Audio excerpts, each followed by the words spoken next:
अशोकराव चव्हाण साहेबांनी काँग्रेसचा हात सोडून भाजपाकडे जाण्याचा निर्णय घेतला, याबाबत काय सांगा? त्यांनी घेतलेला निर्णय योग्य आहे. त्यांच्या निर्णयाच्या मागे आम्ही सगळे उभे आहोत. आपली सगळी जी टीम आहे ती त्यांच्यासोबत जाणार आहे. 101% जाणार त्यांच्याबरोबर.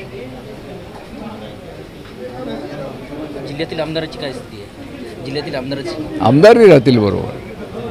दादा, राजकारणाचा जो स्तर बघितला आजकाल जे आहे ते पूर्ण जो स्तर आहे तो घसरत जातो, याबाबत काय सांगा? नाही, राजकारणाच्या थराचा आता विषय नाही. विषय आता सर्वात दृष्टीनं, माझ्या दृष्टीनं देश पातळीवर, महाराष्ट्राच्या पातळीवर जे काही राजकारण चालू आहे त्यातून माझ्या नांदेड जिल्ह्याचा आणि मराठवाड्याचा विकास झाला पाहिजे. आणि नांदेड जिल्ह्याचे राहिलेले विकासाचे प्रश्न सुटले पाहिजेत, मराठवाड्याचे विकासाचे प्रश्न सुटले पाहिजेत. आणि त्या दृष्टीनं अशोकरावनं घेतलेला निर्णय योग्य आहे.